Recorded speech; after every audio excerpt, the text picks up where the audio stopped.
আমরা সবাই জানি চাঁদের মাটিতে প্রথম পা রাখেন নীল আর্মস্ট্রং। কিন্তু আপনি কি জানেন চাঁদের মাটিতে প্রথম প্রস্রাব কে করেন? বাজ অলড্রিন, একজন আমেরিকান অ্যাস্ট্রোনট। তিনিই চাঁদে প্রথম প্রস্রাব করেন। কিন্তু এই ব্যক্তিটি কে, আর কেনই বা তিনি চাঁদের মাটিতে প্রস্রাব করেছেন? আর চাঁদের মাটিতে প্রস্রাব করার পর ওইখানে কি হয়েছিল? এইসব নিয়েই আমাদের আজকের এপিসোড, যার title a man who PID on moon.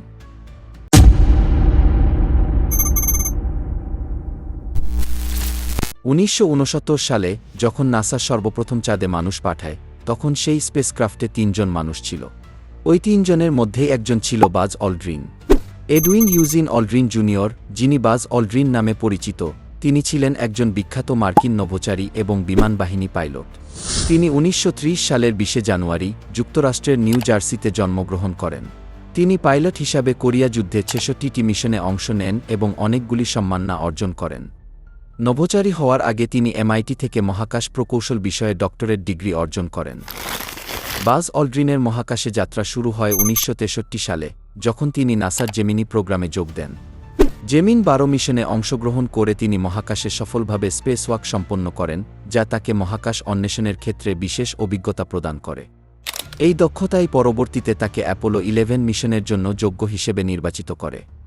Buzz Aldrin Apollo 11 মিশনের অংশ হিসেবে 1969 সালের 20 জুলাই দ্বিতীয় ব্যক্তি হিসেবে চাঁদে পদার্পণ করেন। নীল আর্মস্ট্রংয়ের পরেই তিনি চাঁদের মাটিতে পা রাখেন।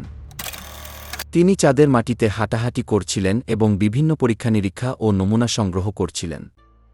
এমন সময় হাঁটতে হাঁটতে তিনি হঠাৎ করেই প্রস্রাব করে দেন। কিন্তু এটি ইচ্ছাকৃত বা দুর্ঘটনাজনিত কোনো সমস্যা ছিল না। মহাকাশচারীদের জন্য বিশেষভাবে তৈরি স্পেস স্যুটে প্রস্রাবের জন্য একটি ব্যবস্থা থাকে। মহাকাশযাত্রার সময়, বিশেষ করে দীর্ঘ সময়ের জন্য, মহাকাশচারীরা নিজেদের দেহের প্রয়োজনীয়তা মেটানোর জন্য এই ধরনের বিশেষ ব্যবস্থার ওপর নির্ভর করতে হয়। কিন্তু তখনকার স্পেস স্যুটগুলো এত উন্নত ছিল না।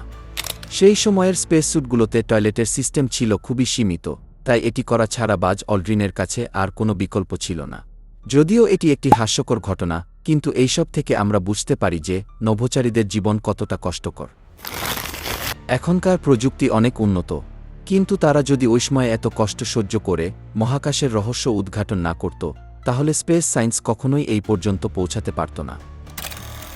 আজ থেকে 55 বছর আগে নীল আর্মস্ট্রং, বাজ অলড্রিন আর মাইকেল কলিন্স যা করে দেখিয়েছেন, তা মহাকাশের ইতিহাসে এক অনন্য দৃষ্টান্ত। আশা করি আপনারা আজকের ভিডিওটি এনজয় করেছেন। আমরা সবসময় চাই যাতে আপনাকে নতুন কিছু জানাতে পারি। যদি আপনাদের এই ভিডিওটি ভালো লেগে থাকে তাহলে আপনার একজন বন্ধু অথবা বান্ধবীর সাথে শেয়ার করুন। আর এইরকম আরও ভিডিও দেখতে আমাদের চ্যানেলটিকে সাবস্ক্রাইব করে পাশে থাকা বেল আইকনটি অল এ সেট করে দিন। দেখা হবে আমাদের নতুন কোনো ভিডিওতে। সেই পর্যন্ত বাই বাই।